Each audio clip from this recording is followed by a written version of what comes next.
Good evening, everyone, and welcome to the March 15th, 2011 meeting of the Glendale City Council. May we have the roll call, please? Council members Draymond. Here. Friedman. Here. Quintero. Here. Weaver.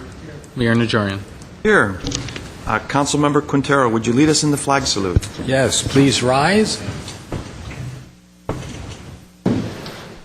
I pledge allegiance to the flag of the United States of America and to the republic for which it stands, one nation under God, indivisible, with justice for all. Please remain standing for the invocation.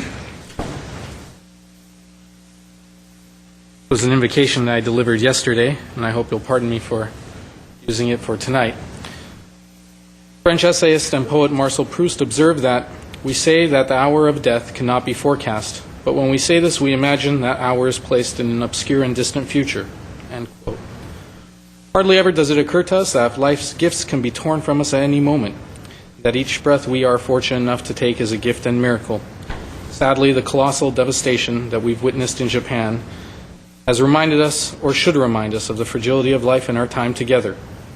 The waters recede to the sea, and the shards of shattered lives are pieced together out of rubble and mud and death. Let us pray for souls of those who have perished and their memories. Let us pray for the people who survived and are left to ponder why they were the ones who lost everything but their lives. Let us pray that time will help them heal the scars of this tragedy. Pray for the people of our Glendale's sister cities in Japan, in Higashi Osaka and Hiroshima, as their nation begins a long road to recovery, physically, emotionally, and spiritually. Let us pray for their affected families and loved ones as well. Amen. May we have your report, please? The agenda for the March 15, 2011 regular meeting of the Glendale City Council was posted on Thursday, March 10, 2011 on the bulletin board outside City Hall. Thank you. The next item? Presentations and appointments at 3A is the agenda preview for the meetings of March 22, 2011. Ms. Beers. Mr. Mayor, members of the City Council, for the Glendale Housing Authority for the 22nd, we have no business agenda items, as well as for the Glendale Redevelopment Agency. We do, however, have a joint public meeting of the Glendale City Council and the Glendale Redevelopment Agency, a public hearing, Director of Public Works and Community Development regarding parking standards in the downtown specific plan. Director of Community Development, this is regarding the Museum of Neon Art project to be located at 212 through 216 South Brand Boulevard.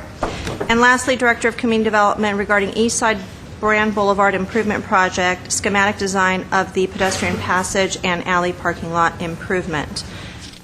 For the evening of the 22nd, for the Glendale City Council meeting, we do have a number of consent items. At B, we have Director of Public Works regarding ADA curb ramp and sidewalk repair and installation program. Director of Libraries, this is an appropriation of funds for grants awarded to the Glendale Public Library Services, including the Literacy Program and the Glendale Public Library Fund. We do have a report from the Fire Chief, destruction of Fire Department records. General Manager of Glendale Water and Power, this is Phase 2 installation of Water Supervisory Control and Data Acquisition, SCADA system for GWP. General Manager of GWP, this is an amendment to a professional services agreement in connection with 3 actual annual compliance audits for years 2011 through 2013. Acting Director of Community Services and Parks regarding Senior Nutritional Meals Program. We do have another report from the Fire Chief, and this is a 3-year supply and service agreement for certain fire department requirements. Director of Information Services, we have 3 items. One is regarding the development of functional and technical requirements, assistance in development of 3 requests for proposals, and assistance in the review and evaluation of responding proposals for the Smart Grid project. Another is additional modules for PeopleSoft HR and payroll and financial accounting systems, and this is also for the Smart Grid project. And the last one from Director of Information Services is regarding a report for the purchase of additional modules for PeopleSoft payroll financial accounting systems, and this also includes maintenance management to support the city's radio system. Lastly, for consent items, we have General Manager of Glendale Water and Power. This is regarding chlorine treatment system for the Glorietta wells. And we have 2 items under action. Director of Community Development and Public Works. This is potential code amendment related to new regulations for pedestrian, creative, and political campaigning signs. And lastly, Director of Community Development regarding scanning of Planning Division address files, tentative track map files, and environmental information form files.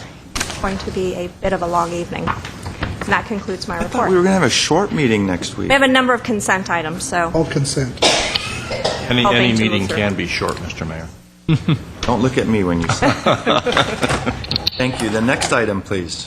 And 3B is the introduction of teacher Mr. Minoru Tanaka and his 6 students participating in the annual exchange program from Nishin High School located in sister city Higashi Osaka, Japan. Thank you. Mayor Najarian and council members. I'm Lois Sheridan, one of the counselors at Glendale High School, and I'm very honored to be able to present Mr. Minoru Tanaka and his students tonight. As you know, the Higashi Osaka exchange program has been going on about 15, 17 years or so, the bulk of the time at Glendale High School. The students are staying with host families within our high school, primarily junior, sophomore, senior students, and they are here for 3 weeks now, and then some of our students go over to Osaka in summertime. So it's a wonderful program, and I'm excited to and proud to introduce Mr. Tanaka, and he'll introduce his students to you.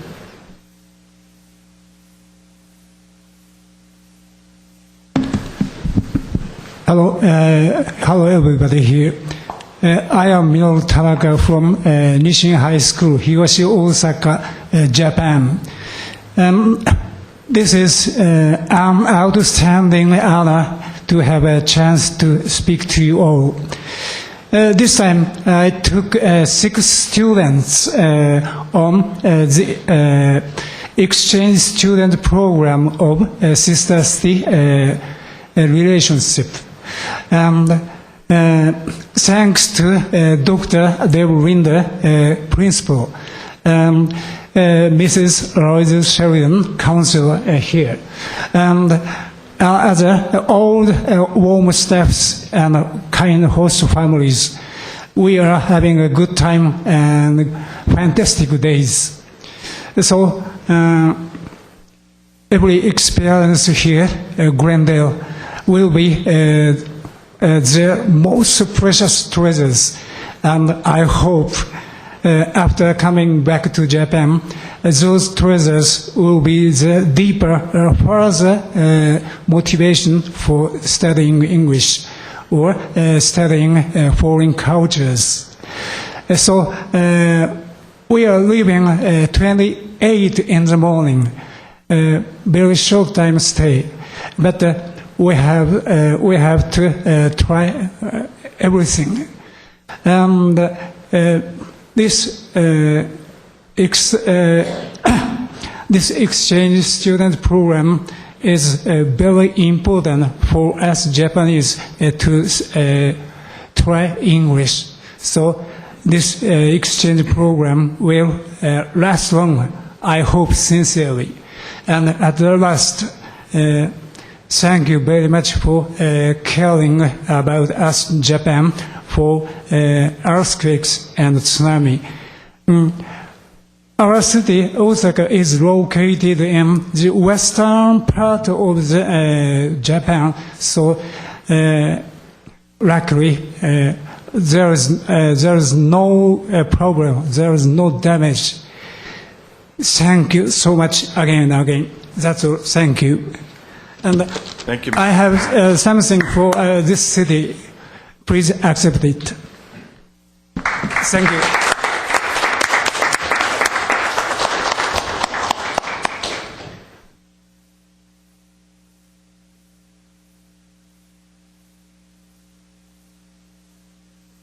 Mr. Tanaka, would you like to introduce your students to us, please?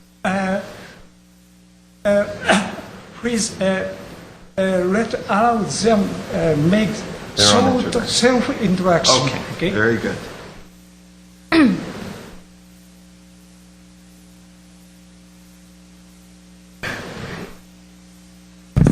Thank you. My name is Natsuko Yamamoto. I usually study business and information data processing in Nissan High School. The calligraphy class is one of I like class in my high school.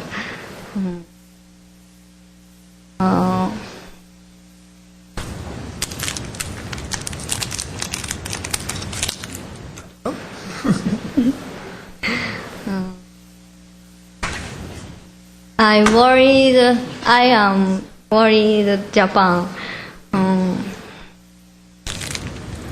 because there were a great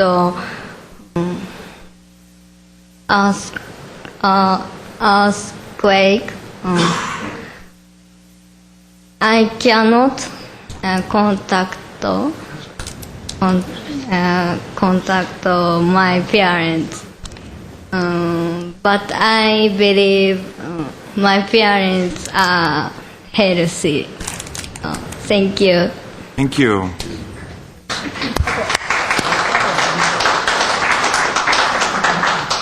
My name is Ray.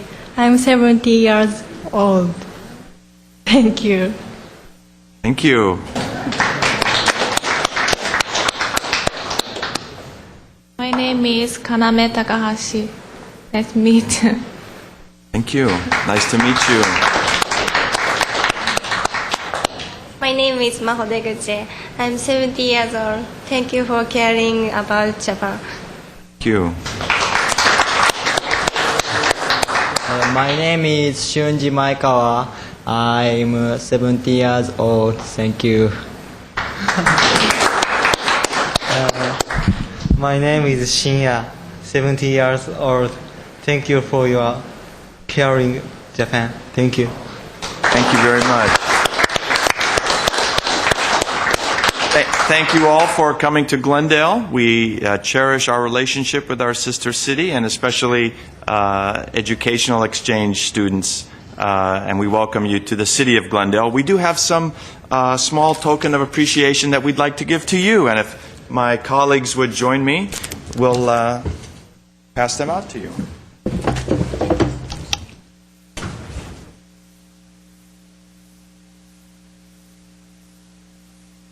Give it to the teacher.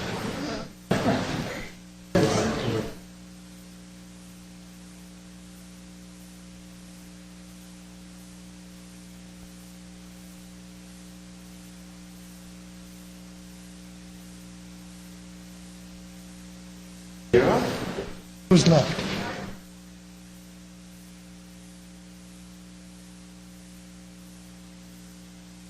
One more.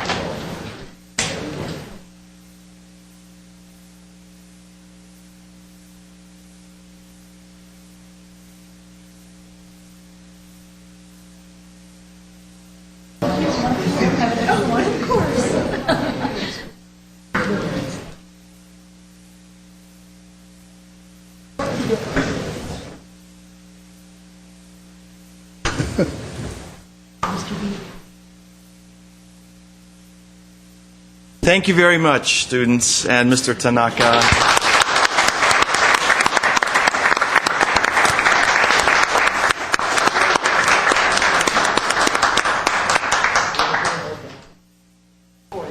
Next item, please. 3C is a mayor's commendation to Doctors Stephen V. Yakubian and Raymond B. Raven III in recognition of their exceptional humanitarian efforts in the 2011 surgical response team to Haiti. Thank you. Will Dr. Raven and Dr. Yakubian please come forward?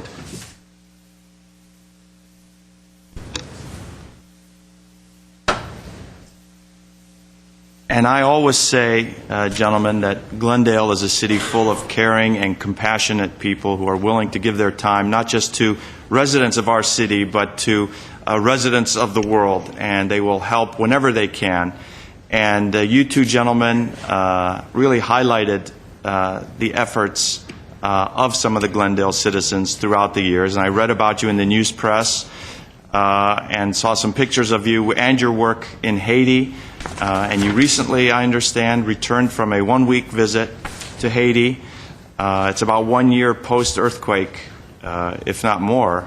And I have a commendation, but would you please tell us a little bit about yourself and what you did and what you saw? And Sure. Thank you, Mr. Mayor and council members. My name is Dr. Stephen Yakubian. This is my partner and business associate, Dr. Raymond Raven. I'm a resident of the city of Glendale, and we are orthopedic surgeons in Burbank, California, and we took a medical mission to the country of Haiti with a Catholic organization called CRUDEM, and we were 2 of about 16 volunteers that went. We were the only Californians on the team. The remainder of the team was from all around the country, and our mission was to provide orthopedic surgical relief to both earthquake victims and others who needed our help. We were, the first day we got there, we saw about 175 patients in their clinic, and that whole week we spent doing about 42 surgeries. And they were lovely people. That we were very well received, and we were very appreciated. And we are planning on going back next year to do a similar mission. We were in the town of Milo, which is in northern Haiti. The main city there is Cap-Haïtien, and the hospital where we were is Hôpital Sacré-Cœur, which is Sacred Heart Hospital, and that's where we'll be returning next year to do this again. thank you. Thank you very much. Dr. Raven. Thank you, Mr. Mayor. I don't have anything else to add. Steve pretty much told the story as it happened. The only thing I would say is that you don't have to be a surgeon to volunteer in a medical type situation. We can always use people interested in helping run errands and coordinate things. So if anyone's interested in that, they can contact the office, and we can help coordinate a relief effort next year. Thank you. And let me present this to you.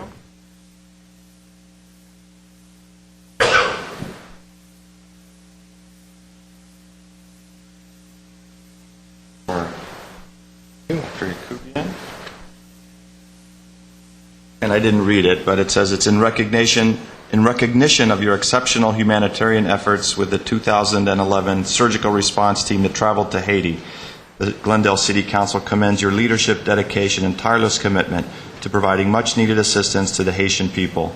Your willingness to help others is a testament to the highest values of humanity and an inspiration to us all. Raven? Thank you very much. Thank you. Thank you.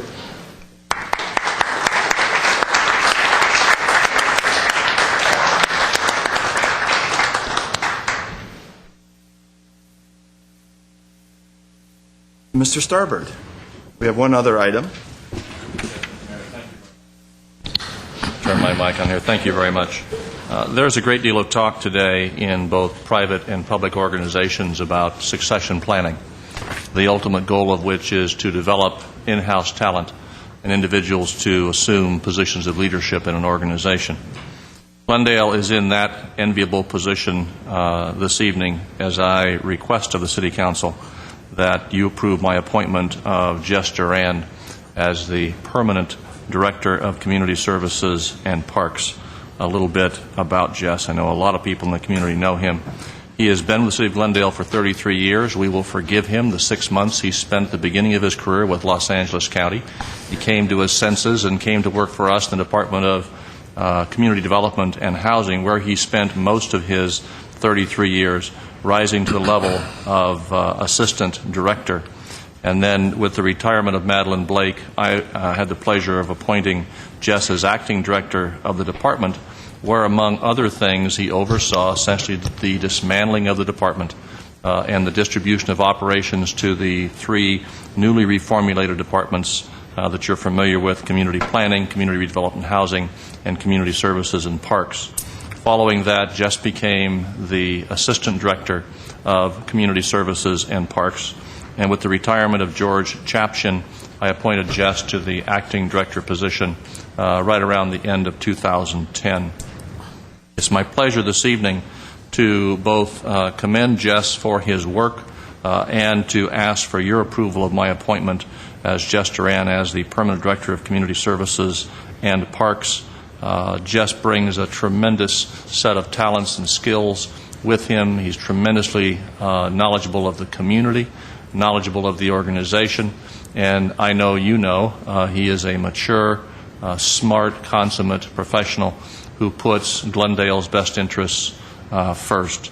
Jess has a master's degree in public administration from California State University, L.A., and an undergraduate degree in political science from that other school on the west side, UCLA. Again, we won't hold that against him. Jess is married to his beautiful wife, Francine, and has 2 adult children. With that, it's a pleasure for me to ask for your approval of the appointment of Jess Duran to the position of Director of Community Services and Parks. Well, not so fast, Mr. Starbird. Let's hear from the council. Mr. Quintero. Well, I've known Jess, I guess, since the 1970s, and he is a consummate professional, a very hard worker, and someone who is very good with details. So all of the staff members at the department, I'm sure they understand nothing gets by. Yeah, you better come to the podium, Mr. Duran. Right, face the music. We're talking about music, you. Mr. Duran. We're talking about you. Nothing get past the hawk, but no, it is a culmination of a tremendous career. He's always cared about Glendale. He works late. He's always the last one to leave the office, and just very pleased that he's received this honor. But I know him. He'll probably turn around right now and go back to work. So anyway, congratulations to you, Mr. Duran. You're the right person at the right time with all of the budget issues that we have. I can't think of anyone better who's going to be able to squeeze every last dime out of the appropriation. So congratulations to you. Thank you. Ms. Friedman? Sure. Well, I've worked with Mr. Duran for less time, for 2 years now, but I was just jotting down some words that I thought summed up his personality as far as I've known it. I wrote down thoughtful, unassuming, modest, and professional. Ever since I've known him, he's been all about business. He works extremely hard. He's always extremely well prepared. He's a very quiet and confident leader. And I think that he's really the right person to lead this newly configured department into the future. And I look forward to working with him in his new capacity. Congratulations, Jess. Thank you. Mr. Draymond. I want to add to that list of words, Councilmember Friedman. The words I want to add are professional, thorough, able, and accurate. And I've worked with you slightly longer only than Councilmember Friedman, but for the last 4 years, Jess, you have been all of those things and more. I appreciate your work, thoughtful presentations that you have made. And as a council member sitting up here, it's good to know that when you have a report before us or you provide information, that I feel very, very comfortable with its accuracy. That's a very important thing for us as we communicate with the public. So thank you. Congratulations. Mr. Weaver. As I told you, just going in to discuss the potential of hiring you, we agreed you had 2 strikes against you by going to UCLA, but I said I wouldn't hold that against you. And also, I just noticed, before we even voted, Mr. Lorenz has already sent out a public information statement saying we appointed you, but we haven't voted yet. Tom was just a little quick on this. But, I've known the public, I've known Jess for 14 years, and it's been nothing but good times. Whenever I've ever needed anything, I always in his department, I knew Jess had the answer or he would get it. And he's one of the more quiet officers in the city. There's nothing bad about that. He's just very quiet, does his job. He's going to change. He's going to go out and start meeting all the different organizations in Glendale that he never knew existed. I'm sure a lot of homeowner groups will want you to come out and speak to them. So get ready to travel around the city even more. He knows so much about the city already, but taking that additional Parks and Rec on, it's going to change a little. Jess, I'm so happy for you, and I hope you stay around more than 2 or 3 years. Thank you. Community Services and Parks is such a very important department that plays a critical role in maintaining the quality of life and the balance throughout the city. They provide so many programs for seniors. They provide programs and athletic facilities for our youth, for our adults.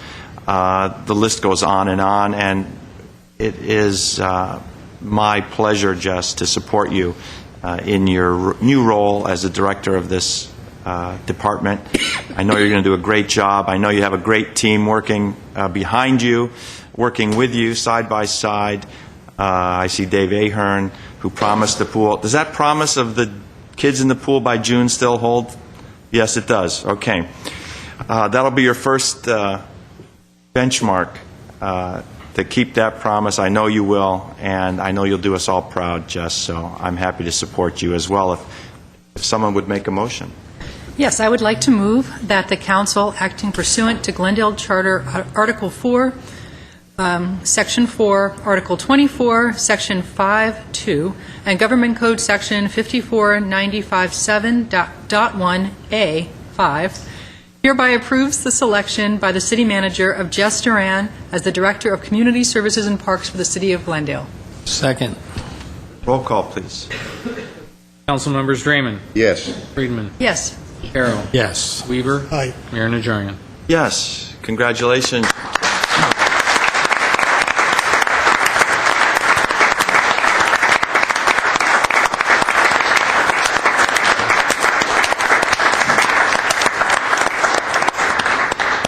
Mr. Duran. If I may, Mr. Mayor, members of the City Council, thank you so much for those kind words. It's hard to believe that you're describing me.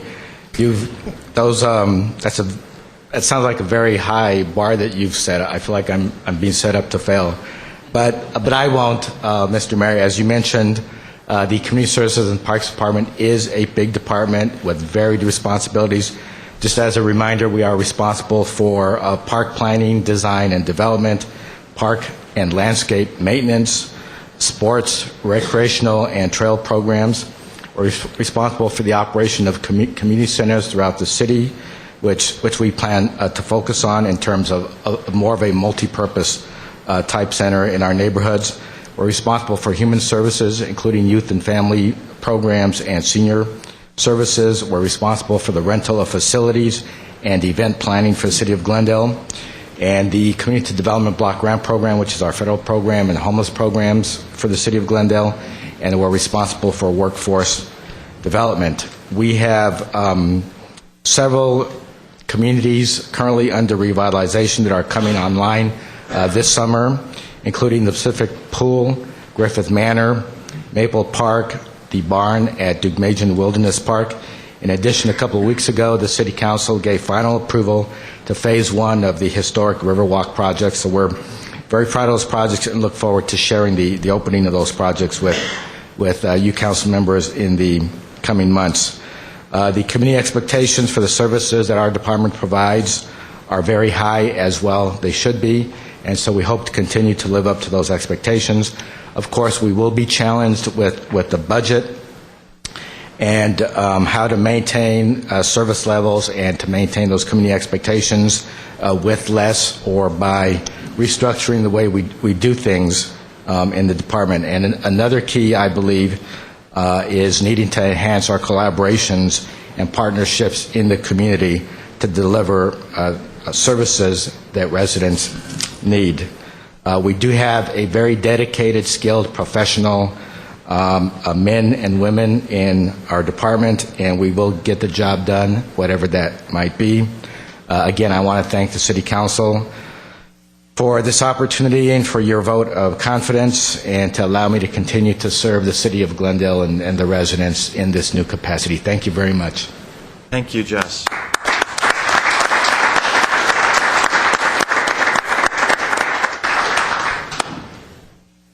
Next item, please. Next item is City Council and staff comments. Before I go to my colleagues, Mr. Clerk, you referenced it in your remarks, your invocation, and I would request that we adjourn tonight's meeting in the memory of the untold thousands of victims in Japan of the tsunami, of the earthquake, and hopefully none for any nuclear accident that may ultimately occur. We will adjourn in their memory. Let me go to my colleagues for other comments. Mr. Draymond? Mr. Mayor, I had mentioned that I would be commenting on the passing of Ivan Cole, but I will save that for another week as a result of this. Not a problem. The services aren't until April the 2nd, and I can comment next week. Just a few items. I just wanted to mention a few community events that happened over the last week and to acknowledge the organizers of those events and the participants. In no particular order, on Friday night I attended, along with Mr. Quintero and Mayor Najarian, an amazing production at the Alex Theater called Beneath the Veil, which was a play written by and starring Mary Appick, and a really talented cast. And it's about the plight of women who live behind the veil for religious reasons, both in the Middle East and in America. And it was a very interesting perspective of women around the world and how they relate to what is often a symbol of women's submission and women and male dominance through religion and culture. And it was very well attended. It was in association with the Armenian American Medical Society of California, the Ladies Auxiliary, which is a very active, very large group here in Glendale that does a lot in terms of dealing with women's health issues. So I want to thank them particularly for their work in bringing this amazing performance to Glendale. It's been at Lincoln Center. It's been, I think, at the Geffen in Los Angeles over a number of years. And this was really a perfect place to have the production. Next, I attended, along with, I think, all of you, the Mayor's Prayer Breakfast last week, which was very early in the morning, but that didn't stop a very large number of community members from attending. And it was very well attended and a really lovely event. On Friday, it was my honor to be principal for a day at Franklin Elementary.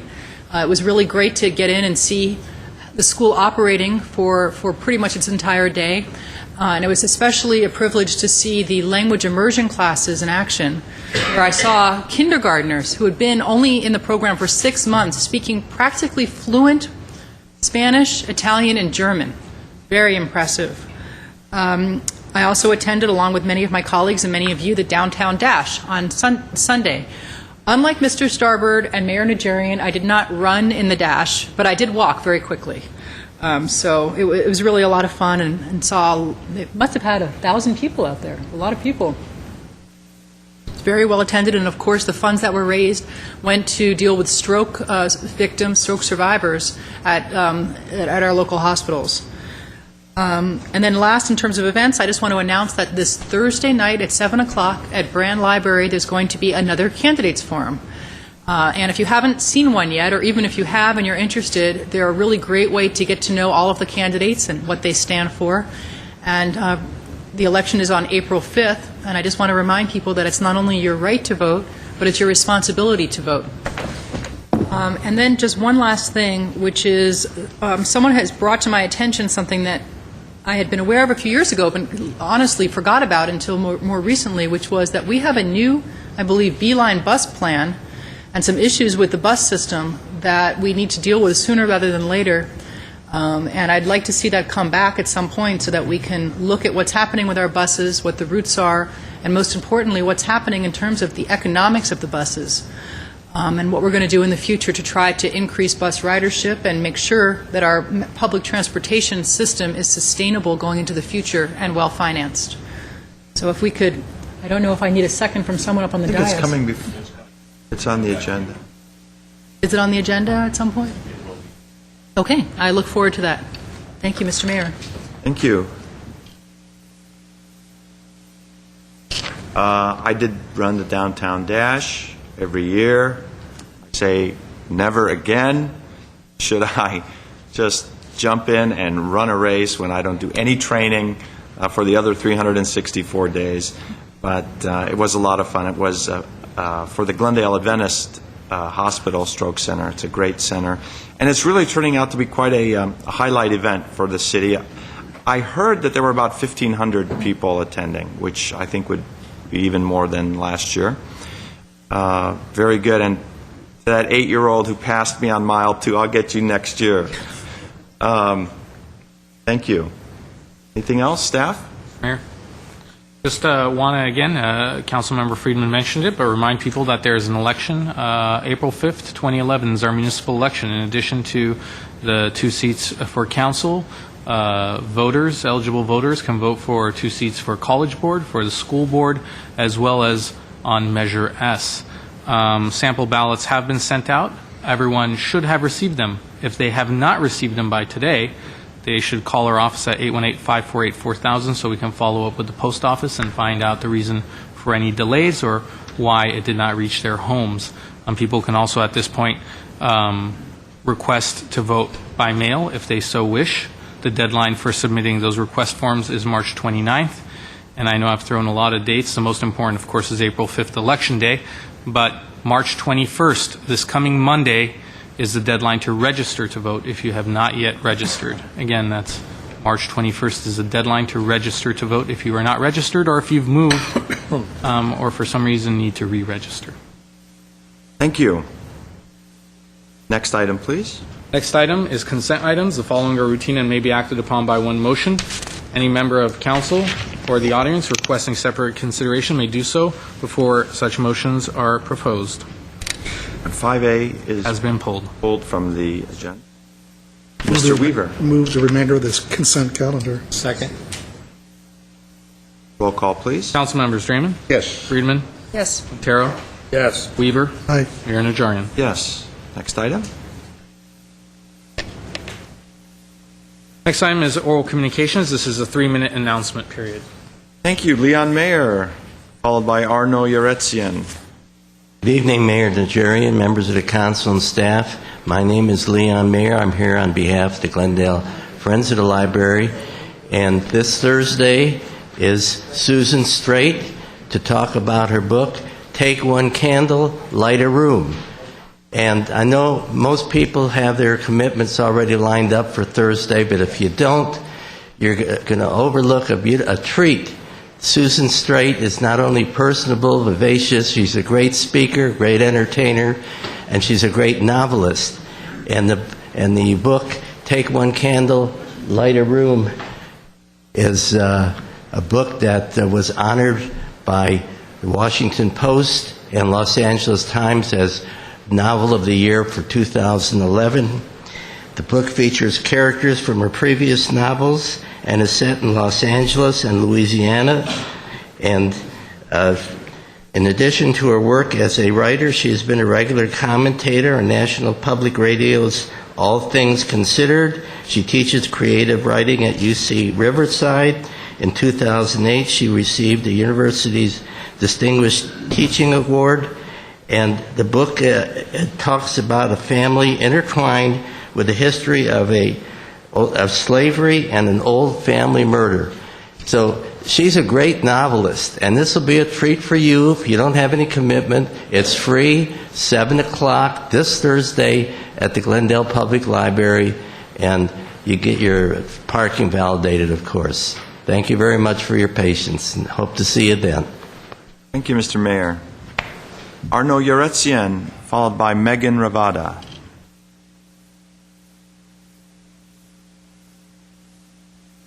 Good evening, Mayor, council members. I'm Arno Yeretsian from Abriel Bookstore up the street.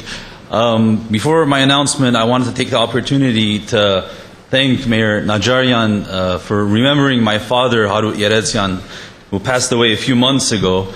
I haven't been here since, and I know people who were here and heard of all the great things you said about him, and I really appreciate it. Thank you. I wanted to invite everybody to an event we're doing at the Glendale Public Library on Friday, March 18th at 7:30 p.m. We'll be presenting author Antonia Arslan, who's visiting from Italy, author of Skylark Farm, which has been translated to 20 different languages. It's a very important book for the Armenian community. It basically chronicles the life of a family struggling for survival during the Armenian genocide of 1915 in Turkey. We'll be having a book presentation by Atina Hartunian, followed by a screening of segments from a movie, The Lark Farm, which was based on the novel. It was released in 2007, and it was just released with English subtitles. The movie is in Italian, so we're going to be showing segments from the film with commentary by Chauvin Nash Marshall, who's a visiting professor from New York, and followed by a question and answer Q&A with the author, Antonia Arslan, and admission is free. We'll have a reception to follow, and welcome everybody. Thank you. Thank you. We look forward to that event. Megan Ravada.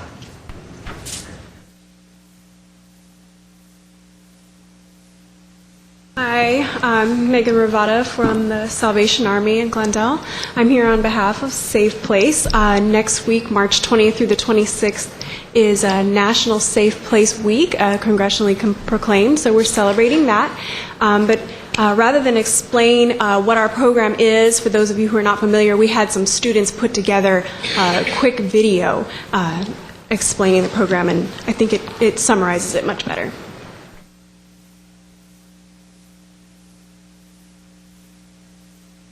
The Youth Safety Network.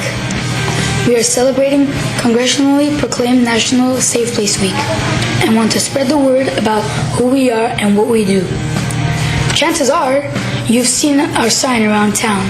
Safe Place is a teen crisis hotline which offers 24-hour immediate access to help and safety. We educate kids and teens about being safe and when to get help for problems like abuse, bullying, and depression before they run away. Youth can call, click, or come into a Safe Place site. There, youth can talk about their problems and get advice about help that is available. Support Safe Place by making your business or office a Safe Place site and open your doors to youth in need. Tell the kids you know about Safe Place.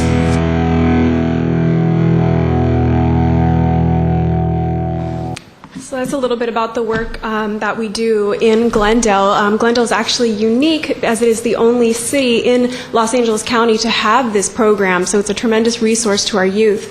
And just to bring it home, recently we did have a 17-year-old Glendale resident come into Safe Place. She and her parents had been having a history of normal teenage problems, but after one incident, tempers flared, words were said, and they did tell her that if she left, she was not to return. So she did leave, and she spent the night out on a roof for the entire weekend. That happened to be the weekend it snowed. So we did have a young girl on the rooftop in Glendale during that weekend. So she was out and she was thinking about Safe Place because she had remembered the presentation from when she was in middle school 4 years earlier. And on Monday morning she did go into a Safe Place. We were able to take her to a youth shelter. That shelter contacted her parents, and they're now working on a plan through counseling and conflict resolution so that they can reunify that family. So that's a little story about Safe Place in our city and why it's so important that Safe Place continues educating teens and young kids. We ask for your help, and we ask for the community's help to help us to speak to kids and make more presentations in the community. Thank you. Thank you. And one unique feature is that all of our Beeline buses are a safe place. I know we announced that a couple years ago. So any teen or any youth that feels threatened or in need of help, they just need to get on a Beeline bus. Or fire station, police department, public library, community center. Displaying that sign. Why don't you hold that up again? There you go. That's just walk right in and we'll take care of you and make sure you're taken care of. Thank you. And I don't have any other cards for this portion of oral communications. Let's move on to the next item. Item 7 on the agenda under adoption of ordinances. 7A is ordinance amending the downtown specific plan offered by Councilmember Draymond on March 8th, 2011. Like I could read the whole series. Why don't you read It'll help. through the entire sequence? 7B is an ordinance amending the downtown specific plan maps. This was again offered on March 8th by Councilmember Draymond. C is ordinance amending Title 30, also offered by Councilmember Draymond. D, ordinance amending Title 5, also offered by Councilmember Draymond. Should I read E as well, the urgency ordinance? And E is the urgency ordinance, transferring land use entitlement authority and CEQA lead agency status from redevelopment agency back to the City Council in the event the redevelopment agency's powers are suspended or eliminated. This was offered by Councilmember Weaver on March 8th, 2011. Mr. Draymond. Mr. Mayor, I'd like to ask, actually it's a housekeeping issue. I'd just like, as an inquiry, do the items need to be taken individually? Mr. Mayor, members of council, Councilmember Draymond, with ordinances, we take them separately. All right, then we'll do that. Mr. Mayor, I'll move the item at 7A. Second. Roll call, please. Councilmembers Draymond. Yes. Friedman. Yes. Quintero. Yes. Weaver. Aye. Mayor Najarian. Yes. I will move the item at 7B, please. Second. Roll call. Councilmembers Draymond. Yes. Friedman. Yes. Quintero. Yes. Weaver. Aye. Mayor Najarian. Yes. Mr. Mayor, I will move the item at 7C. Second. Second. Roll call, please. Councilmembers Draymond. Friedman. Yes. Quintero. Yes. Weaver. Aye. Mayor Najarian. Yes. And Mr. Mayor, lastly, I'll move the item at 7D. Second. Roll call. Councilmembers Draymond. Yes. Friedman. Yes. Quintero. Yes. Weaver. Aye. Mayor Najarian. Yes. Mr. Mayor, I'll move 7E. Second. Roll call. Councilmembers Draymond. Yes. Friedman. Yes. Quintero. Yes. Weaver. Aye. Mayor Najarian. Yes. All ordinance do. All ordinances passed. Urgency takes effect Urgency will immediately. take effect immediately. E is effective immediately. Just in the nick of time. Yeah, maybe. Next item, please. 8A, under action items, is Director of Public Works regarding intention to grant franchise to Pacific Pipeline Systems LLC for the operation and maintenance of an oil pipeline, Line 63. Resolution of intent to grant a franchise and setting a hearing. Mr. Starbird.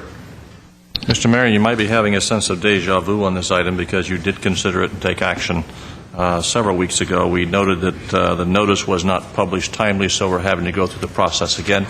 This indicates your intention to grant a franchise and sets a hearing date for April 12, 2011. Staff recommends adoption of the resolution. Okay, I don't have any cards. You passed it once. Mayor, I'll move 8A1. Second. Second. Roll call, please. Councilmembers Draymond. Yes. Friedman. Yes. Quintero. Yes. Weaver. Aye. Mayor Najarian. Yes. Next item.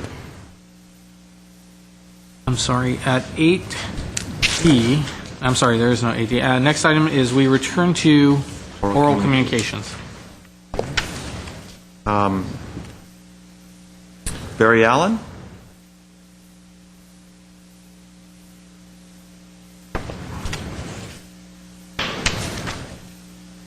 Followed by Lorraine Mohill.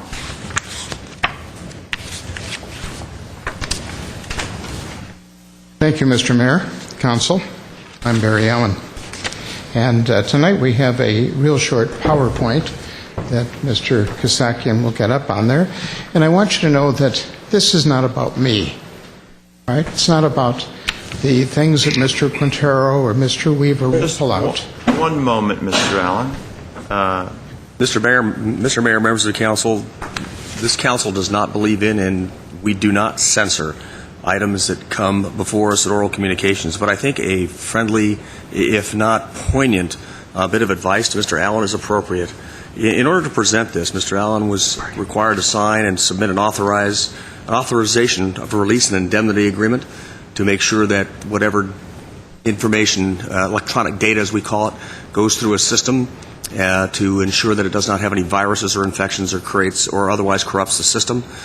In that agreement, it specifically provides, and I quote, that it does not include material which invades the privacy of any person. That you, Mr. Allen, certified that that you're the rightful owner of the electronic data, and consent is from no other person or individual is necessary from presenting it. I have heard, and I've heard both from this dais, and I've heard otherwise, that there has been no authority by the property owner. Thank you. The property owner that pictures of the interior of the unit that appears up on the screen and that may appear as follows following this has been authorized. And as a result, given what you've signed and also given what I've heard, I just think a bit of advice is important so that you're aware that you're subjecting yourself potentially to civil liability for the continuing of the showing of these type of photographs. Thank you. All right, we're going to start the clock again. Is there any time left? There's 4 minutes, 22 seconds left. Let's resume where we interrupted. Okay. Well, as a matter of fact, those photographs are part of a public record, and let's go from there. Anyways, this is not about me. This is about an issue that happens to do with public safety, building safety. And when you go to the building safety and inspection department, it doesn't say fee department. It succinctly says for building inspection and safety. And what we have seen, and I'm not going to read this to you, this is a picture of Mr. Draymond's quarters, his condominium, and as you look through, you'll see an unpermitted window. Now, we have filed complaints with various city agencies, and we have seen that it's really a futile issue to be able to file something with a city agency. Now, we also know that we've heard Mr. Draymond say community or common use. Well, back in January 21st of 2003, Lyra Drachenberg, who lives at 3481 Stancrest in Unit 328, received a cease and desist order from the City of Glendale for interior remodeling work in progress without permits or inspections.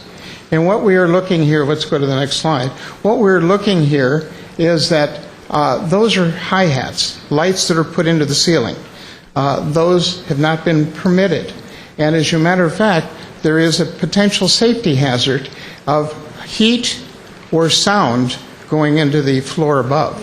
And the next picture shows how the outside has been reworked. It shows the inside walls, and there has been no engineering study showing that shear walls would need to be in place in order to protect the people on the second and third floors above this first floor project. And our next slide shows there's the old doors, and you can see new studs that have been placed, and you can see the damage to the walls and another wall that was opened. And we'll go to the next one, which shows that's going into the kitchen, and you see the new header. That's remodeling interior. There's nothing in the permits that came out 2 weeks after we filed our request with Neighborhood Services. And to the next slide. That's a brand new ductwork. That's the latest in insulation for ductwork. It's even rat-proof. And next, there's new electrical. And obviously, someone's going to have to pull all that apart and be able to look at it and look at the wall behind it and see that all that wiring is in code compliance. That is why we have inspections. That's why we take out permits. The permit isn't just, I put in a dishwasher and didn't do it. I didn't get a permit. The permit is to protect the future and the present. It is to protect the people who have fires in their kitchens because of electrical problems. It is there to protect the people on other floors. That's why we have a building code. And as a city council member, the city council member must well be aware of what the codes are. The city council member sits in judgment on other people. Do we have another, Artie? And here's two more new sliding doors. And again, as I say, I won't read all of that. You can. And I think, what do we have? One more, possibly. And and you can take a look at this plan and see where all those parts fit in. And that certainly is a public document, Mr. City Attorney. Anyways, I'm Barry Ellen, and the document of the Lyra Drachenberg letter is in the city files as well. Thank you. Thank you. Lorraine Mohill?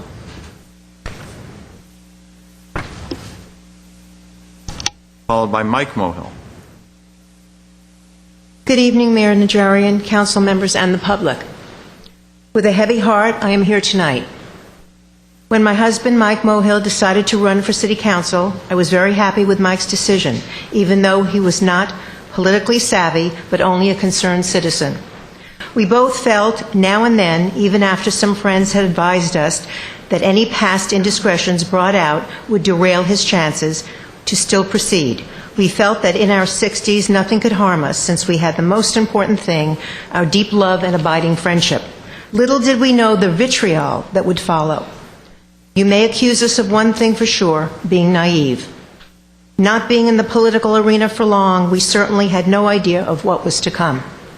First, 10 days after it was announced my husband was a candidate, began the nightmare of slander on his personal past. Emails arrived then and now, so despicable one cannot even imagine. Offensive words thrown at him via phone or in person. Newspaper articles about his personal life some 25 years ago.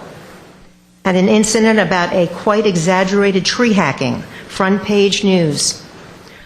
A public forum so biased against him and not allowing him the ability to defend himself was an outrage, and a moderator who kept at him and the other challenges without let-up.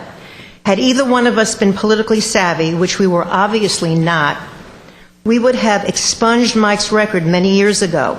It did not ever occur to us to do that. Had we done so, we would not have been here today to defend ourselves. It could have easily been expunged, and nobody would have known the story of our personal life. Then Mike's political enemies would have to defend their policies rather than attacking Mike's character. As if this is not enough, having to admit to personal intimacies in his private life with me, what more can they do to us? Nothing would shock me. Amazing about all of this is that with every negative thing said, there was always a positive statement. Individuals stopping Mike while he's distributing his flyers, people stopping him on the street, calls from people saying, "Thank you for speaking out about government waste and accountability.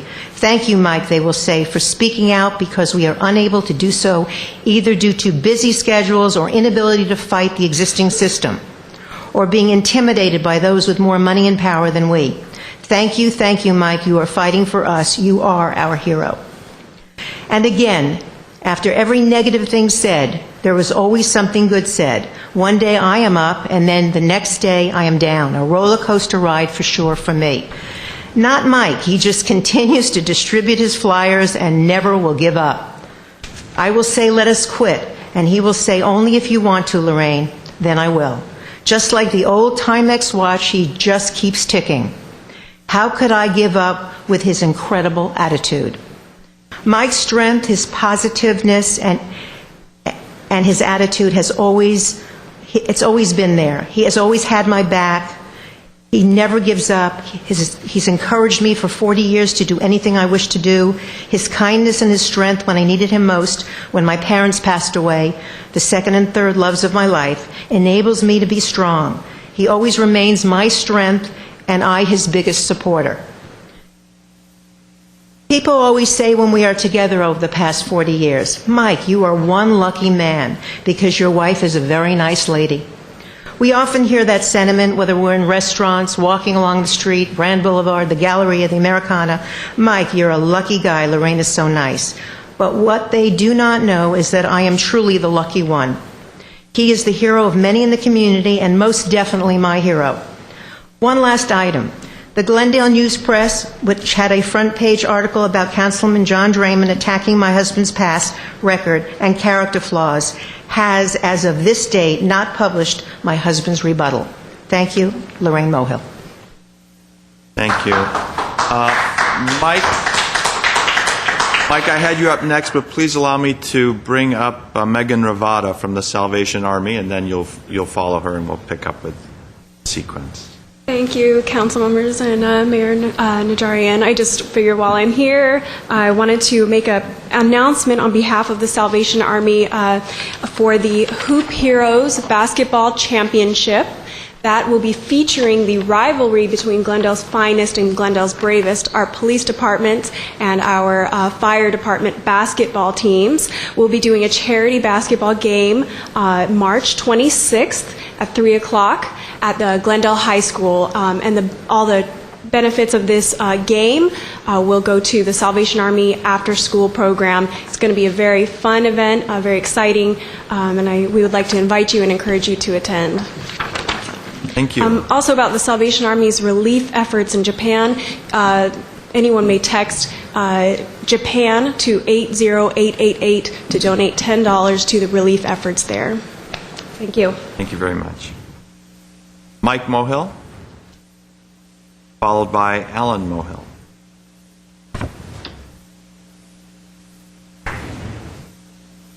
Good evening, Mayor Najarian, council members, and the public. When I decided to run for City Council so as to serve the interests of the people of the City of Glendale, I did not anticipate it would bring to me the painful point of publicly discussing my intimate aspects of my personal life, which I believe then and I believe now are not relevant to my ability to serve. Some 25 years ago, I went through a very stressful experience of having to come to terms with the fact that although I was a happily married man, I needed to confront my wife with the fact that I was gay. At that time, when society was less tolerant of alternative sexual orientations, I was ticketed twice for lewd conduct with a consenting man. Although the infractions were misdemeanors, and I stress misdemeanors, I needed to address my public impropriety with my wife. This is the infraction which Councilman Draymond has publicized. My wife and I, both then and now, have a deep and abiding love for each other. We came to terms with my sexual orientation and decided it could not and would not destroy or shake our marriage, in which we shared a powerful affection and respect for each other. As before, and since that episode, we have lived in a loving and mutually supportive relationship which only death can bring to an end. While it may be hard for some to understand, for us, to death do us part is not an onerous or troublesome part to keep. Rather, it's an expression of our mutual and profound feeling for each other.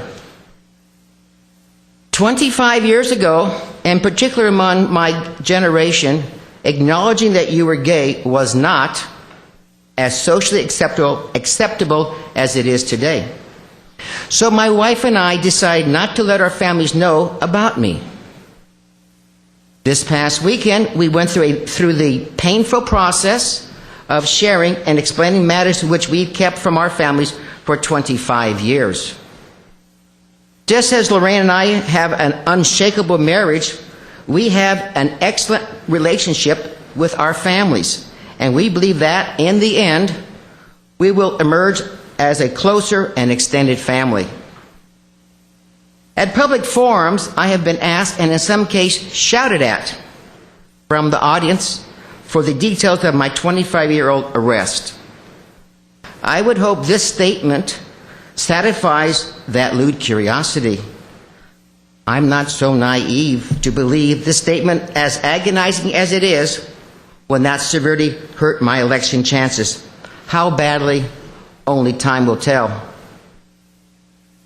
Finally, I must say something about how I was outed. I have criticized and questioned Mr. Draymond then and only regarding his public life. I only dealt with the conduct of his public life and not with the details of his private life. But my relationship with Mr. Draymond who is reputed to be gay himself, has chosen to act otherwise. He has used public arrest documents regarding 25-year-old incidents that occurred in another gay man's life in order to destroy him as a rival candidate. I, for one, believe that such actions say something about his character, which does not bode well for any of us.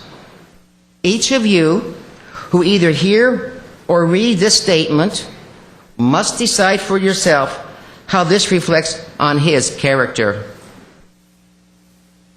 I will finally continue my quest for a more prudent and responsive government as I did as I did at the start. But now, with this added burden, it is my hope that the painful transparency of this experience can help make our society towards a more perfect or more tolerant place where people of various inclinations and origins can partake in this great democracy with honor and with acceptance. Thank you. My name is Mike Mohill, candidate for Glendale City Council. Please. Alan Mohill, followed by Carrie Mohill Smith. Mr. Mayor, Councilman, and ladies, my name is Alan Mohill. I'm the brother of Michael Mohill, candidate for City Council of Glendale. Over the past week, I have come to discover a secret that Mike and his wife of 40 years had kept from our family. The disclosure was a result of his candidacy, an attempt by his political enemies to discredit him and his message to the citizens of Glendale. As you have heard, Mike is gay. His wife has accepted that fact and has shared with him what I have always perceived as a long-term loving relationship. I admire Mike for his courage of publicly confronting his past and current lifestyle. I can't imagine why he would think that running for a local political office would be worth the sacrifice of his privacy. There are questions about Mike's personal life I can't answer, but I do know that he has always been the man that his wife loves and adores, and he has supported his family, and I'm here to support him. He is a man of his word. I'm not a social liberal, but when faced with the alternative of breaking a relationship with my brother or accepting his lifestyle with the consent of his wife, I will not abandon him. I do not accept a change in label as a change in the person. I have known Mike for over 60 years. He's not perfect, but he cares for this city. Glendale would be lucky to have him as its watchdog within the council. He is not a special interest. In fact, he is the enemy of special interests that would seek to destroy him to further their own agenda. My name is Alan Mohill. Thank you for your attention. Thank you. Carrie Mohill Smith, is that full? And then Charles Hooker. Good evening, and just for the record, it's Karen, but I apologize for my penmanship. My name is Karen Mohill Smith, and I am fortunate enough to be the niece of my Uncle Mike and my Aunt Cookie. I didn't really realize how fortunate I was to have Mike and Lorraine as my aunt and uncle, and have these gifts of family mentors until I became a parent myself. I'm here to speak on behalf of my husband and myself to express our support and endorsement for our Uncle Mike, because we know personally how much he has contributed to our family and friends, and what a valuable steward for the city of Glendale on the city council that he would be. I can't think of a person more concerned and fearless to address city issues more than the veteran my uncle, my friend, my mentor, my Uncle Mike Mohill. Thank you.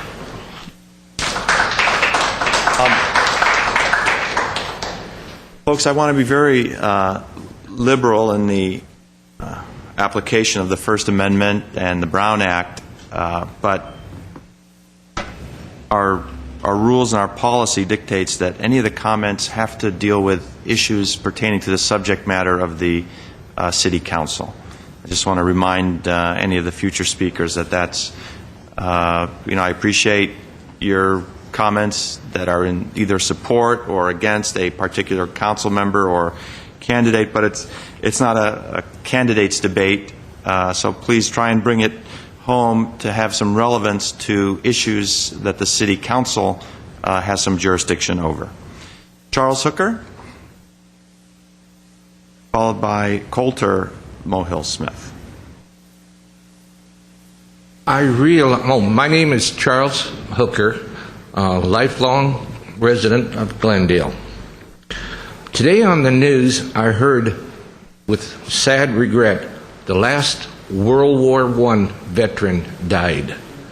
My father was a World War I veteran, and that is closing out a chapter in our country, and God bless that man. But lately, another thing I want to say is, lately we have had a man speak at the council meeting. He criticizes the Glendale Police Department, and I don't know what this man wants. The city of Glendale has an outstanding police department and fire department. I'm happy that they are here, what we have.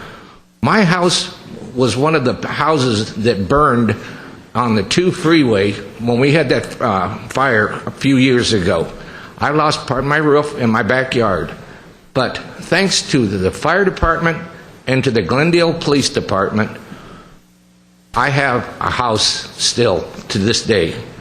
So the Glendale Police Department and the Glendale Fire Department, you are the greatest. And I don't care. I don't want to see anybody come to the Glendale Council meeting and berate you. Okay. And next thing I would like to say is, why does the city of Glendale need any more building like the Galleria's extensions or the whatever we have?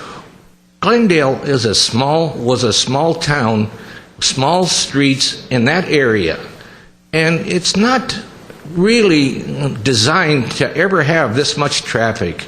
And I'm hoping that the city council people can really get their act together and stop some of this building that's going to be continually happening. And we just, I don't know how we can afford to have Governor Brown is criticizing about all this building and everything, but yet Glendale is going on and on and on. The next thing I would like to say is, please, on April the 5th, vote like you never voted before, and think of the candidates before you vote. I hope all the Mexican Americans, the Asian community, and all the Irish and Anglo Americans will vote for a qualified candidate. Thank you very much. You. Coulter Mohill Smith.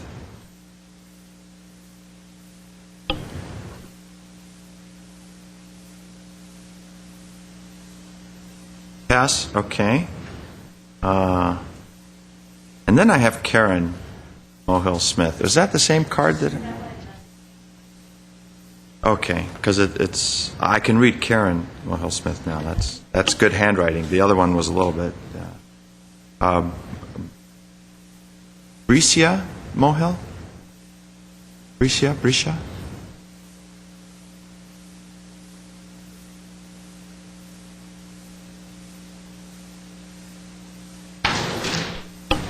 My name is Bricia Mohill, dear council members. This has to be with the council members and with the city because it's about Mike Mohill. He is my brother-in-law, and I know him for over 10 years, and I all know about him is good things, and I know they're a loving couple. and I really appreciate how they are. And what I admire most is his courage to face all this he's going through, because that's about his enemies, and he doesn't care because he thinks it's worth more Glendale than his own personal life. He's sacrificing that for this city, and I know he's doing the best, and he's going to do the best for it. Thank you very much. Thank you. Lauren Mohill?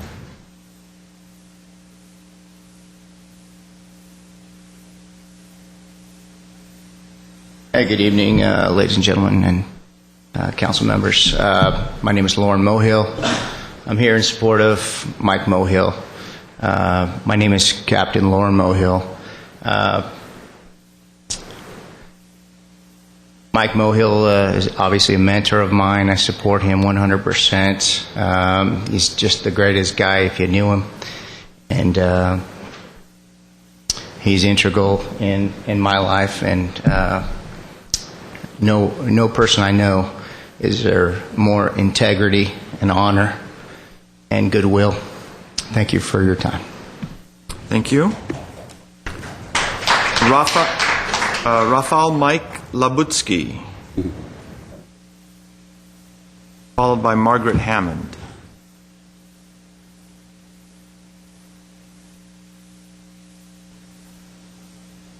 Ladies and gentlemen, my name is Mike Labutsky.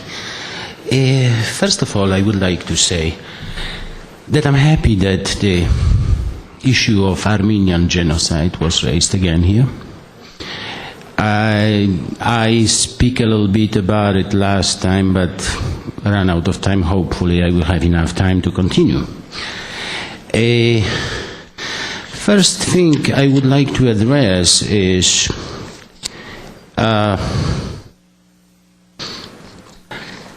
place where the angel of death happened.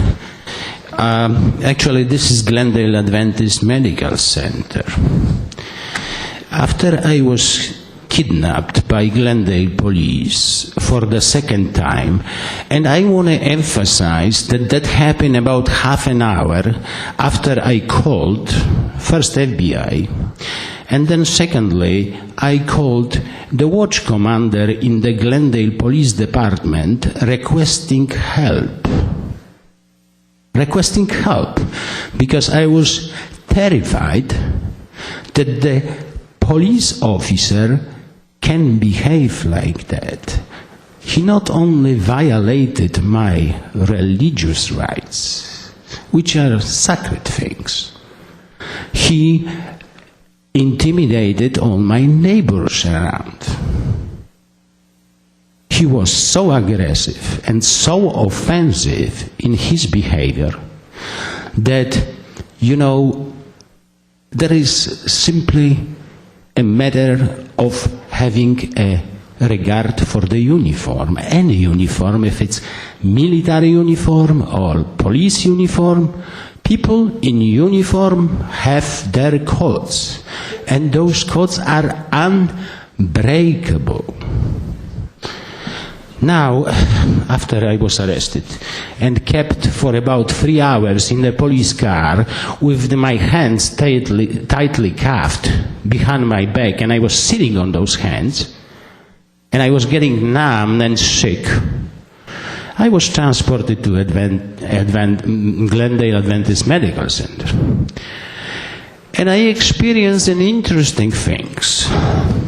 First of all, I mentioned before that before that happened, I smoked about 5 cigarettes a day. Now I'm smoking 80 plus.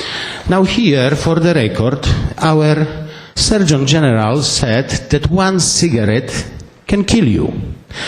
If this is true, I've been killed 10,000 times already with the very active engagement of the Glendale police. Now the Glendale police in the process stolen my belt, who is worth considerable money.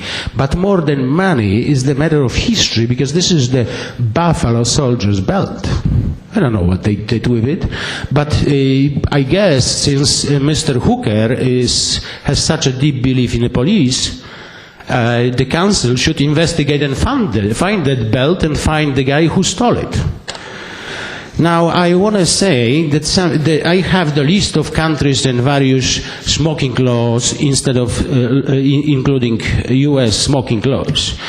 Now, in that Adventist Glendale Medical Center, they serve cigarettes, regularly 9 a day, but the people were smoking as many as 3 times that much, because you can request the cigarette any time of the night, 1 o'clock, 2 o'clock. There is no food available, there is no water available, but the cigarettes are distributed free with a smile. Now, this is very particular psychologically developed methodology to hook people heavily on smoking. I had a friend there, Mr. Draymond. She was a Jew.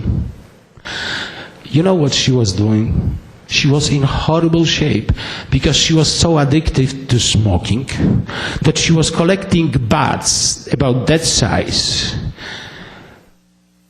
rolling that half-burned tobacco and smoking wherever she can. She probably smoked like 50, 60 cigarettes with the poison like that a day. She was in horrible shape.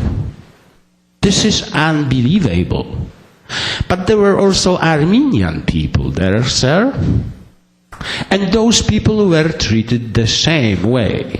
And we all know history about Armenian people and Jewish people. And we are in the free country, and we're supposed to be protected by police and not the otherwise. Thank you very much. I submit the rest to the record, including this picture which says "Smoking kills." Thank you. Have a good evening. Have a good evening.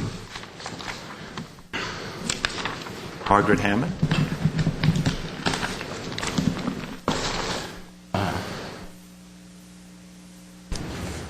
Followed by Lindsay Soderlin. I hope it isn't catching. Anyway, my name is Margaret Hammond. Good evening, Mayor Najarian, members of the council, staff, and audience. I've been around for many years, and actually, I have one up on all of you. I've known Jesse since he came, 33 years. I was embroiled in a battle in South Glendale at that time about housing projects, and Jesse, unfortunately, was part of the person, or one of the people that I would talk to. And I do want to say something about the Seventh-day Adventist. The race that is run is it's wonderful that the Seventh-day Adventists do benefit from that. My husband, as I've said before, he was amongst the first patients that Glendale Adventist was the first hospital in America to have rehabilitation for stroke patients. And so we're very fortunate to have that ability to do that. And as far as I'm concerned, I think our police force is fantastic. Those guys are just we're lucky. I mean, I think they're a great bunch of guys. And I don't care what anybody says. And of course, I have to say one more thing. You know, they have that sign, a safe place, and I don't think I had that sign out when my grandson came to me, and I still have him 5 years later. If I would have had the sign out, I think I'd have taken it down. But anyway, it's too late now. Now, my thing tonight is that I'm particularly, and I've talked about it many times, is the fact that the city collects fees for trash from tenants and does not give them services. I pay for the trash bins. It's $60 a month now. I've talked about it for 10 years. In the city of LA, I have this article wherein the city of Los Angeles is found at fault in violation of collecting fees for services not given. And it's right here. I have the thing from the paper had it in, and then I have this from off the internet.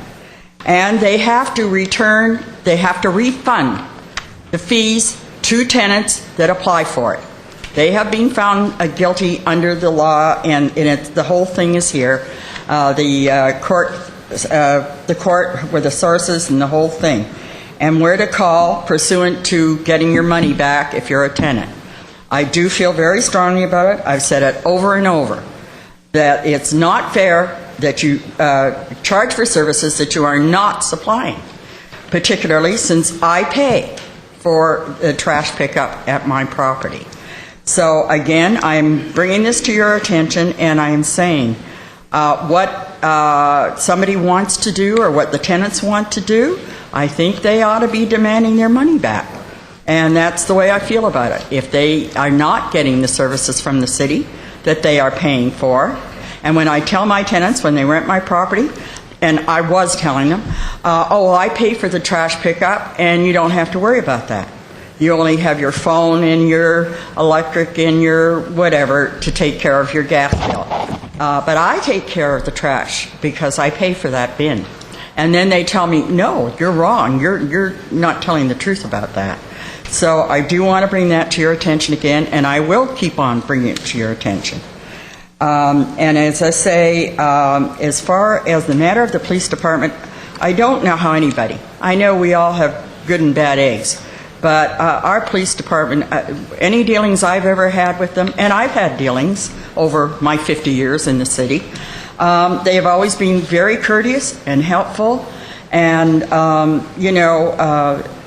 I just don't understand why people, you must have to get them into a situation where they have to take action. So therefore, that's what we have them for, is to look after us and to enforce the law. That's what they're for. So they're called law officers, and that's what we need them for. We couldn't live in this city. If we didn't have a good police department, how would we be safe? How would we feel that I can go out at 1, 2 in the morning if I want, from parties or whatever, and feel that I'm safe in this city, all by myself.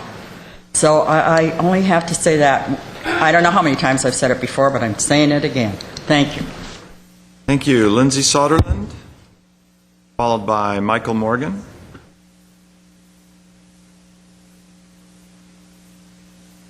Good evening. My name is Lindsay Soderlund, and I'm a Glendale resident. Barry Allen and/or Herbert Milano continue to get up here on Tuesday nights and attack, but everyone needs to be very leery of what they're saying. I happen to personally know that they definitely get their facts wrong.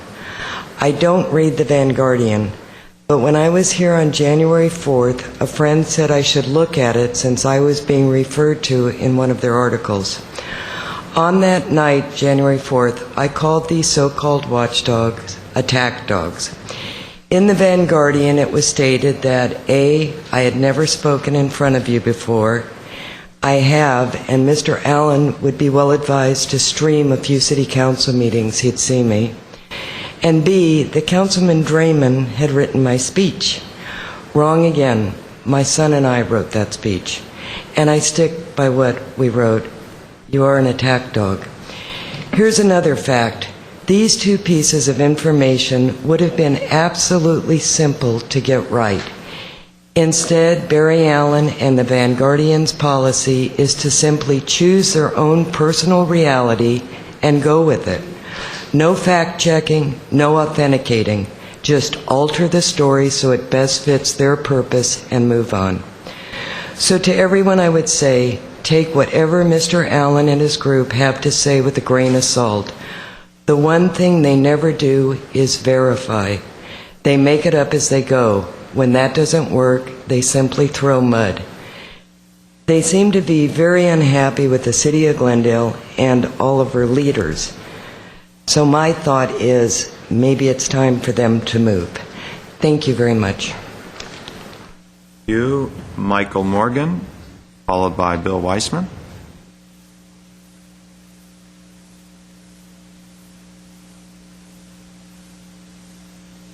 Mayor, councilpersons, Mr. Starbird, city staff, my name is Mike Morgan, and I'm a 55-year resident of Glendale. I came here originally to talk politics, but events in Japan over the last week have kind of rendered that a little bit moot. So we've seen tonight Barry Allen's PowerPoint presentation, which is what I was going to talk about, but it seems so insignificant in the events that have actually happened in this world. You know, Barry's charade will go on until the elections, and then abruptly it's going to fade away. We only have 3 more weeks of PowerPoint presentations, and I invite you to sit there and when it's all over, just take a deep breath. What I would really like to say tonight is we as Glendalians should be concerned about the tragic events in Japan and how we can all help. Our hearts go out to them. Please put tonight's PowerPoint presentation in that perspective and consign it as to old news. Anything that we as Glendalians can do, I urge us all to do. It's been very devastating for a part of the human race, and I think we are all part of that race and should do whatever we can. Thank you very much. Thank you, Mr. Moore. Bill Weissman?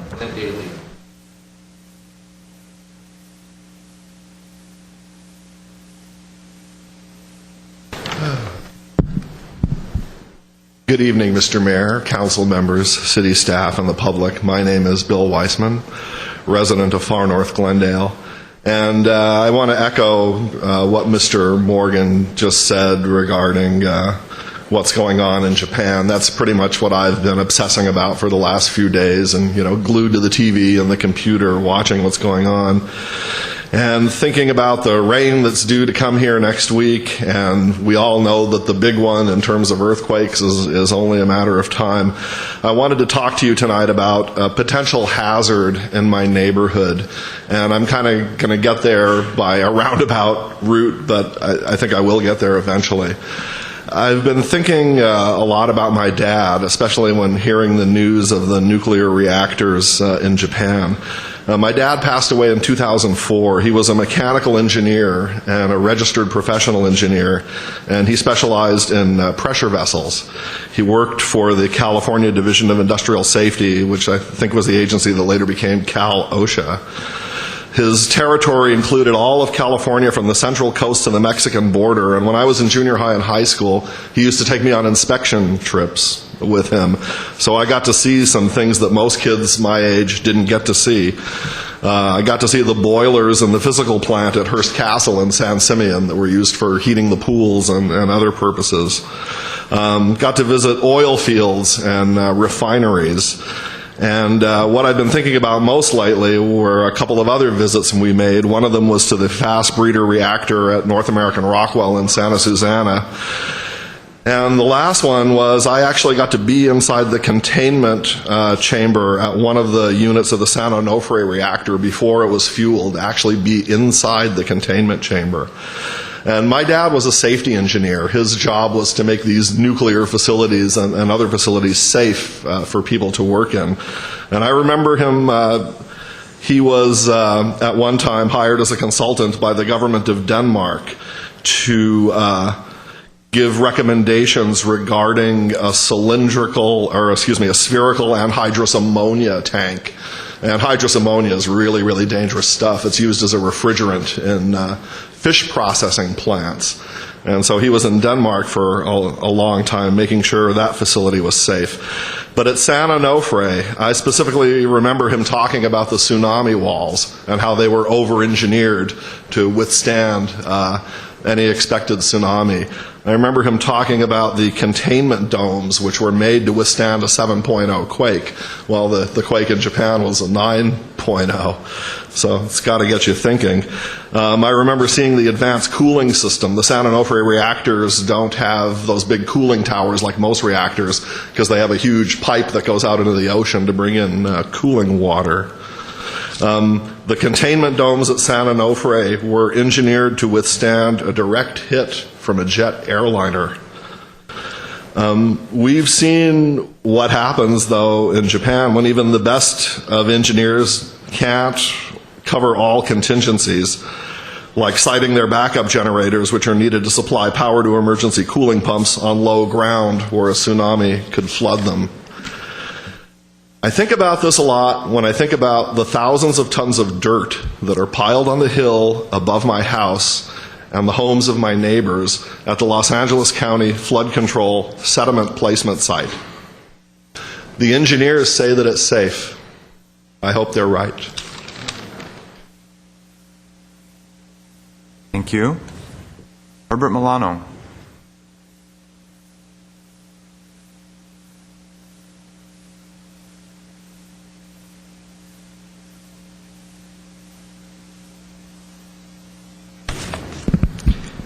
Good evening, Mayor Najarian, members of the City Council, and City staff.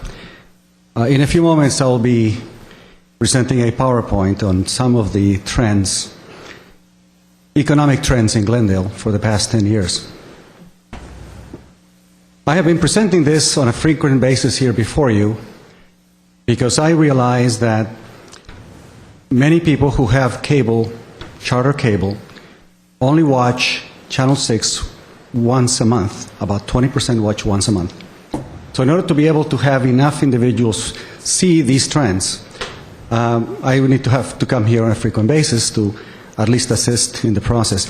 I left behind me the comprehensive annual financial report. Is on my chair there for last year and the year before. And I have several more going back to all the years that I basically come before you. My information that I present on these charts come from the comprehensive annual financial report, and when they're unavailable, for example, going back to areas before the year 2000, I rely on the budgets that are available in the central library. I tried my best to bring as accurate as possible the information, and when it's in doubt, I do a California Public Records Act and try to get at the information and hold until I get some relevant information that I can corroborate one item against the other. During the election, we have many claims that are being made, and the approach that many candidates take is basically repeating the same statements that they repeated on the election before. Generally, that they've been born in Glendale, that they've been here many years, and we all assume that there is a genuine concern, and I believe there is. What happens, though, is that once you're in office, you're accountable for the years that you are in office, and Mr. Draven, you've done that in your speeches. You said, no, this is what I've done for you, and I applaud you for that. But we have some significant problems that were not just due to the economy. They were due to actions taken by you under recommendations from the city staff that basically have placed us in this position today. If I may have the PowerPoint, please. Mr. Kazaki. Oh, it is up. All right. This information is the Glendale wages and the deferred wages, the portion of the other funds that they decide to put away and that doesn't get taxed until they retire. And I have it up to 2008 because I misplaced 2009, and my 2010 is not yet made available until April, although I requested it many times. But as you can see very easily, we're 50% more than we were back in the year 2000. The population of Glendale, according to the census, increased by less than 0.5% during that period of time. I don't have a chart for the number of employees, but they also increased significantly. Next chart, please. This is a chart of the history of the rates, and I have all of that documentation in my car, and I have it here in case you want it. I presented it before. I don't have 2010 because there was a reduction, and I don't have the rest of the cities, but Glendale did reduce it 7%. But back in 2009, we were at 17 cents per kilowatt hour. Burbank was at 10 cents. That's significant because it created a significant burden on a lot of families who could not afford to live in Glendale or pay those utility bills, or basically had their 48-hour notice of impending shutoff. A lot of thousands and thousands of families who received it. Next chart, please. This is the long-term bonded debt, and I've added the $50 million that you approved recently, last week. So if this bond is actually executed and it goes through, we have well over $300 million in additional debt that we have piled on. Next slide, please. And this is the public pension liability. This is a combination of the potential amounts that are calculated by CalPERS of what will be needed to comply with all of their retirements based on their calculations. Some experts indicate that this is still underreported, that there are issues with it that I could perhaps cover another day. These trends are impacting the city of Glendale's budget significantly. Those trends are not necessarily due to the economy. They're due to decisions you made. And I think more than anyone else, Mr. Weaver is accountable for practically all of it, Mr. Durham only for a small portion of it. But nonetheless, that is the objective of elections, to bring to light issues that are relevant to everyone. Thank you very much. Thank you. Don't have any other cards? Ms. Friedman? My only comment is, in terms of Ms. Hammond's complaint about the trash collection fees, which she's made a few times, have we ever answered that? To Mrs. Hammond and here at public meetings. Mr. Howard? Either it's been a while or maybe it was before my time, but maybe someone could send me an explanation. We can do that. We also have staff actually looking at the L.A. case that Ms. Hammond references. We'll make sure we have a memorandum put together, including all of that. We'll also give you the same explanation we've given Mrs. Hammond, both personally and here publicly on numerous occasions over the years. We'll give that to you as well. Okay, thanks. Mr. Draymond? Yeah, a couple things, Mr. Mayor. Let me make a brief comment about the presentation you saw here tonight. For 4 months, 5 months, I've sat here and I've had Mr. Allen and Mr. Mohill throw everything and the kitchen sink at me. And there are people all over this room nodding because they know that, and the folks watching at home know that. It kind of reminds me of the child who murders his parents and then complains that he's an orphan. Mr. Mohill, and to your family, I don't have the slightest care as to what your private life is. I never have. My concern is that you have a problem, the inability to recognize the difference between those issues and what you've been doing up here, the hypocrisy of what you've been doing up here. I heard a comment from me exactly once, and that was Tuesday. Now, the local paper you refer to, and the reporter is sitting here, Melanie Hicken, wrote an accurate article about what went on, but it was edited. And the editor had the honesty to tell me over the phone that he had edited out exactly what I had said my intentions were and why I made the comment. He edited them out because he felt that my repeating what Mr. Mohill had stated about comparing me to Adolf Hitler was incendiary. Now, it wasn't incendiary for Mr. Mohill to come here and say that. It was just incendiary for me to call him out on that. So what did they put in its place? They just simply made something up. If you want to read an accurate reporting of what occurred that night, pick up the Crescenta Valley Weekly. They don't edit. They didn't editorialize. They just laid out the facts of what happened. And you can read it, and you'll read the quotes, and you'll read them unedited. Or better yet, just go and look at the replay of the meeting if you want to have the facts. The whole issue is simply this. As I said, for 4 months, I've sat here not saying a word. But it occurred to me that when someone comes to the podium here in Glendale, my hometown, and compares an elected official to Adolf Hitler, even if I had done everything that he and Mr. Allen claimed, I don't understand the comparison to Adolf Hitler. But when we've gotten to that point, we're in a stratosphere, ladies and gentlemen, that needs to be refocused. And the fact that no one says anything about it is even more alarming. So I decided to finally do that and shine kind of a bright light of hypocrisy on the idea of someone coming here week after week after week after week, walking door to door, calling people, mailing flyers, questioning my morals, questioning my character. I decided to shine a bright light of hypocrisy on that. Now, Mr. Mohill cries and says it's a foul because I'm slinging mud. No, I'm not slinging mud. I'm defending myself once and once only. Secondly, I want to jump to something else. Lynn Soderlund, you are so right. You've been here any number of times over the years speaking on a variety of issues, and no one knows that more than me because that's how I made your acquaintance with you coming and speaking before the council. Lynn, don't worry about the fact-checking and Vanguardians and the fact that they don't. You see, you don't need to do fact-checking in a publication if you never bother with the facts, and that's what goes on there, and anybody who reads it knows that. The fact is, some people read it. I know when I sit in a barber shop or whatever, there might be a copy of Spy magazine or some tabloid there. I might look at it, but I don't base any of my political thinking on that, and I don't think the people of Glendale do either. But what does they say, Mr. Mayor? You're an attorney or used to practice law when you had time. What's the story in the law about when someone has a habit of lying or is proved to be lying? You sort of have the ability to presume that he's still lying. Or in Mr.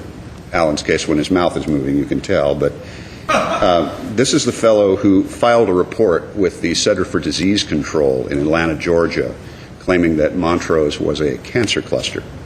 And because they are bound by law to investigate, he then was able to go to the paper and come here and say that Montrose is being investigated as a cancer cluster.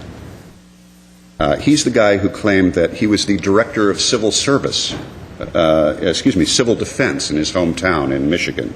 Yet, what he didn't know is that from way back then, that fellow was still alive and stated that not only was Mr. Allen never the deputy director of anything in that town, but he was just a high school volunteer and one they had trouble reining in from time to time. He claimed one time here that I had made statements to a local paper in Pasadena in a lengthy interview, only to find out that it wasn't me that had made the statements, it was another council member with a different name entirely. He has the habit of filing nuisance complaints with the FPPC. He's done so against, 4 of the 5 council members sitting up here, only to have each one of them thrown out. But the reason he does it is because he knows when he files the complaint, the FPPC is required to investigate, and then he comes here and says, you're under investigation. That's his habit.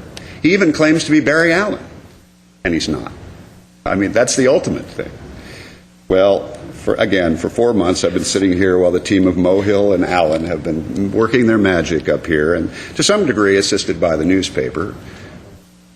Oh, and Milano, yes. And if you read I can't believe I'm saying this, but I would encourage you to read the most recent Vanguardian. If you want to get a flavor for this publication, please, I urge you, read the most recent Vanguardian. If you read it, it will tell you that I'm having an affair with Jason Wells, who is the city editor of the Glendale News Press, that we meet for secret rendezvous and gaze into each other's eyes.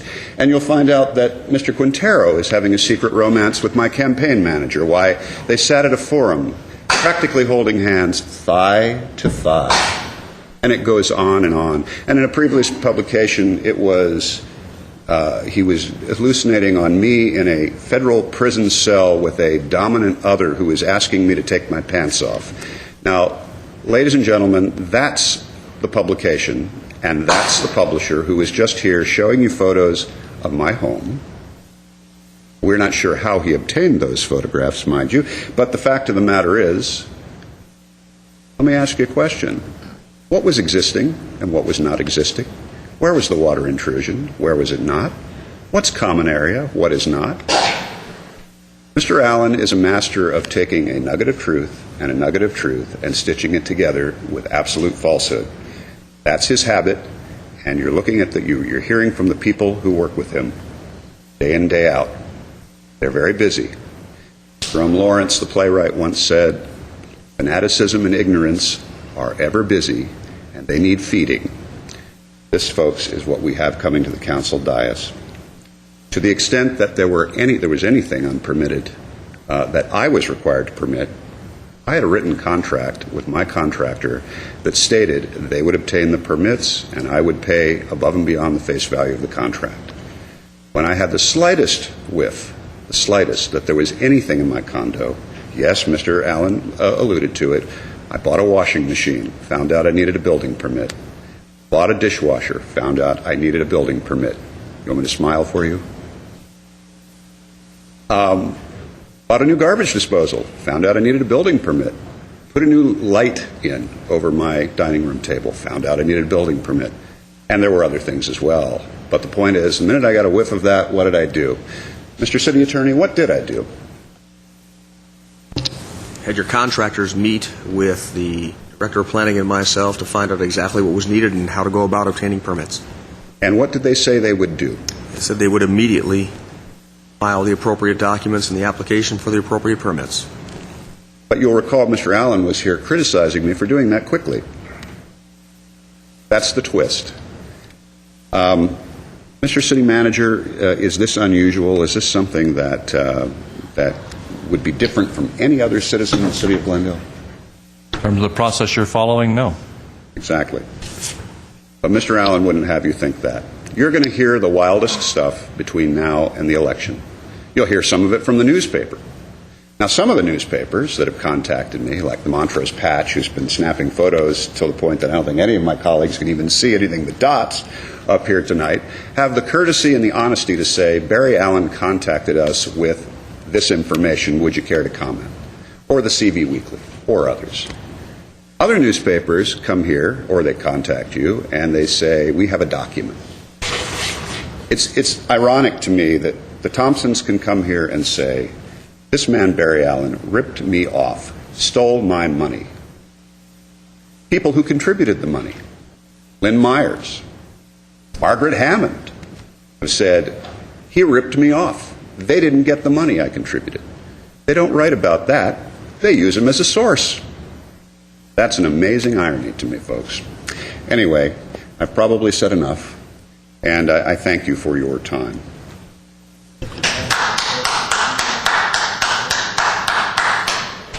Any comments, Mr. Weaver? The only thing I'd like to say to Margaret, I've been listening to your comments about the trash fees and how residents, multifamily apartment buildings, even though their owner may pay for a private service to come and pick up trash, but sort of struck a chord with me.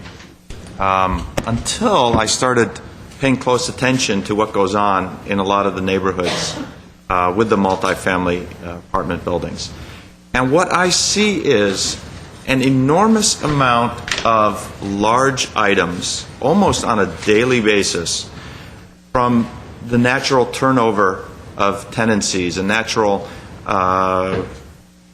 purchase of large items, placed out either in front of the homes or in the alleys, and it is invariably Public Works with their large item pickup that comes through and removes those items. The first time I saw it, I became so alarmed that I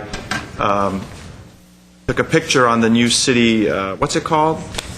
City Source, where you can take pictures of code violations and it'll be transmitted permanently. And I said, oh, wow, this is terrible. This can't be happening.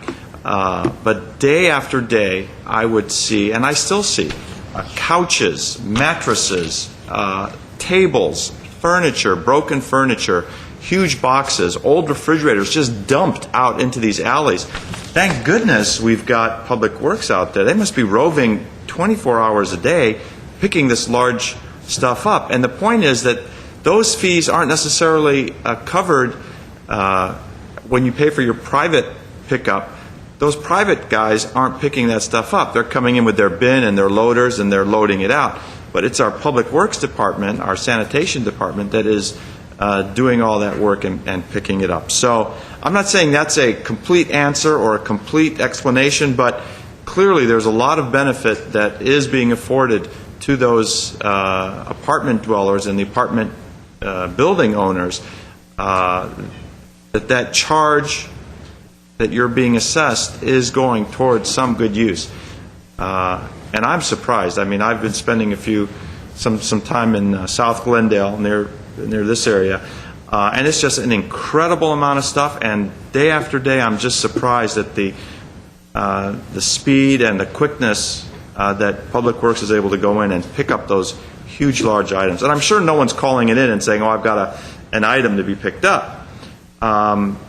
And that's expensive. When I was putting some new desks in my law office, I asked them to come in. Oh, do you do large item pickup? Oh, yeah, but for businesses, it's going to cost you. For a couple desks, it was like $300 to come in, pick it up, and move it out. So this clearly is a value that's being afforded to the citizens of those multifamily units.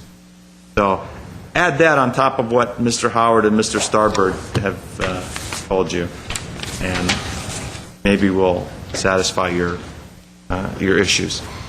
Any other comments? We are going to adjourn tonight's meeting. No new business. We took care of that earlier on. We're going to adjourn tonight's meeting in the memory of the thousands who have lost their lives in Japan. So moved. Second? We're adjourned. Second.